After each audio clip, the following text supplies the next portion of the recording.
नमस्कार, मानसी मराठी रेसिपीजमध्ये तुम्हा सर्वांचं मी स्वागत करते. तर आज मी तुम्हाला झटपट होणारी मेथीची भाजी मी दाखवत आहे आणि माझ्या ह्या चॅनलमध्ये हाच प्रयत्न असेल तर रेसिपी कशी हेल्दी आणि झटपट होईल ह्यावर ह्या चॅनलमध्ये मी दाखवण्याचा प्रयत्न करेन.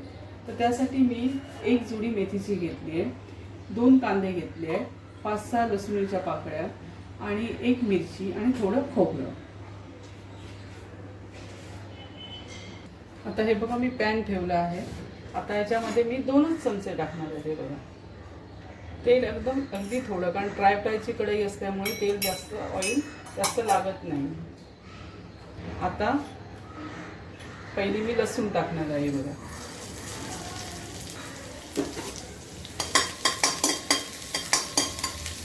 लसूण चांगली थोडीशी ब्राऊन कलर चांगली अशी भाजून घेणार आहे आणि मिरची पण टाकायची.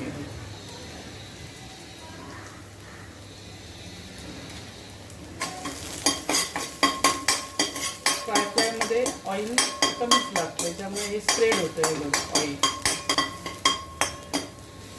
तुम्हाला मिरची कमी जास्त तुम्ही टाकू शकता. मी 1 टाकली आहे, तुम्हाला हवे असेल 2 टाकू शकता, तुमच्या आवडीनुसार.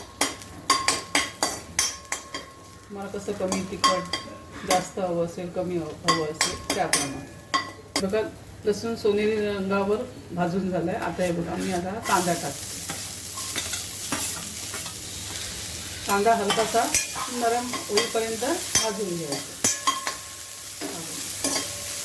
पण मी याच्यामध्ये मीठ नाही टाकणार आहे कांदा नरम पडण्यासाठी. मीठ अजिबात, कारण मी इतर भाजीमध्ये टाकते पण ह्या भाजीत टाकणार नाही. कारण का माहिती आहे, पालेभाजीमध्ये जर आपण अगोदर मीठ टाकलं तर पालेभाजीचा कलर हा म्हणजे निघून जातो. जो आपला हिरवा असतो तो कलर येत नाही, म्हणजे पालेभाजी जरा थोडीशी अशी काळपट होते. म्हणून मी आता हा फक्त हलका कांदा भाजून घेणार आहे, हलकासा नरम होईपर्यंत. ब्राऊन नाही करणार आहे, फक्त नरम पडेपर्यंत भाजून घेणार आहे.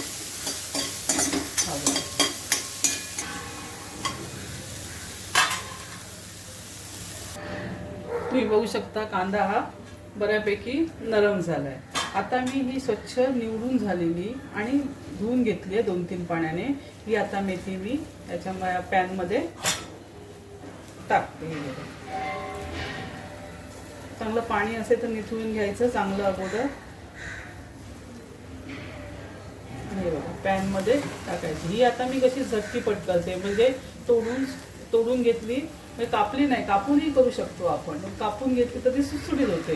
आणि ही जी अशी आपण करतो ना तोडून, ही बघा ही अशी, तर ती कशी होते, जरा थोडीशी अशी गुंतागुंतीची होते. पण झटपट आपण अशीही करू शकतो. 2 पद्धतीने आपण करू शकतो. चिरूनही घेऊ शकतो मेथी आणि अशी झटकीपट पण करू शकतो. 2 प्रकारे आपण करू शकतो. आणि कढई अशी फ्लॅटच घ्यायची, म्हणजे कसं की आपल्याला ती भाजी ढवळताना ती सोपी जाते, इझी जाते. पाणी सगळं निथळून घ्यायचं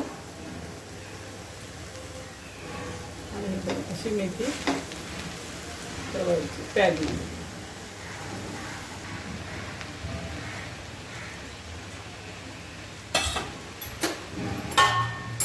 आता ही वर खाली करायची. मी मीठ टाकलेलं नाही आहे. जोपर्यंत मेथी ही आपसत नाही, थोडी कमी होत नाही, तोपर्यंत आपण गॅस जरा मिडियम करायचा आणि हे सर्व परतून घ्यायची. वर खाली करायची. आता आपसून कमी होणार. तर स्टार्टिंगला थोडंसं हे करावं लागतं, थोडं हार्ड होतं. नंतर जशी जशी ती आपसत जाते ना तसं तसं ते आपल्याला इझी होतं परतायला. त्याला 5 मिनिटं शिजू द्यायची आणि नंतर मग मीठ टाकायचं. आणि मीठ नंतर टाकायचं एक कारण आहे, ते का त्याचा कलर मग टिकून राहतो. कारण मीठ नंतर टाकल्याने म्हणजे भाजीचा जो कलर आहे तो तसाच राहतो. म्हणजे भाजी अशी हे होत नाही, काळपट अशी होत नाही. आपली ग्रीन आपल्याचा कलर जो आहे तो ॲज इट इजच राहतो. हे बघा आता हे बघा मेथी हळूहळू आकसायला लागली. हे बघा हे बघा मेथी बघा, आता बघा आकसून किती झाली आहे ती बघा. तर ती आपल्याला पॅन बनवून होती. आता बघा किती आकसली. अजून थोडा वेळ शिजू द्यायचं आणि मग मीठ घालायचं. मीठ आणि खोबरं. त्याच्यामुळे भाजीचा कलर हा टिकून राहतो, ग्रीन अशी राहते भाजी. हे बघा तुम्ही बघू शकता. झाकण अजिबात ठेवायचं नाही, टोटली अशी ओपन शिजवून घ्यायची. ढवळावी लागते, खालीवर असं करावं लागतं, जेणेकरून ती करपणार नाही पॅनला.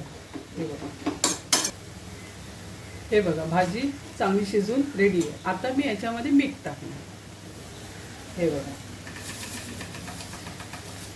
बघा मीठ आता मी इथे आणि चांगलं ढवळून घ्यायचं.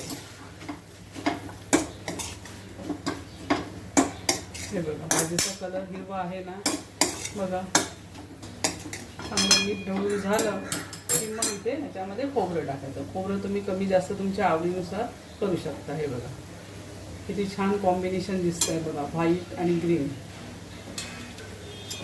तुम्ही बघू शकता. बघा आपली मेथीची भाजी बघा कशी दिसते बघा. शिजत आली की मग आपल्याला मीठ आणि खोबरं टाकून घ्यायचं. अशा पद्धतीने आपली मेथीची भाजी रेडी झाली.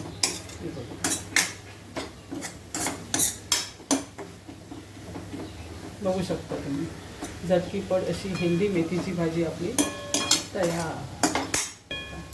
बघा किती ग्रीनपणा टिकून आहे बघा भाजीचं. इथे अजून एक टीप देते, पालेभाज्या हे आपण जास्त शिजवत नाही, हे तुम्हाला तर माहीतच असेल. आणि मीठ हे सर्वात तुम्हाला मी व्हिडिओमध्ये सांगितलं आहे. ही ट्रिक तुम्ही फॉलो केला की तुमची भाजी ही अशा पद्धतीने रेडी होईल. हे बघा अशा प्रकारे मेथीची भाजी झटपट आपली तयार झाली, जी वरण भाताबरोबर, चपातीबरोबर, भाकरीबरोबर खाऊ शकतो. संपूर्ण व्हिडिओ पाहिल्याबद्दल धन्यवाद. Like, share and subscribe.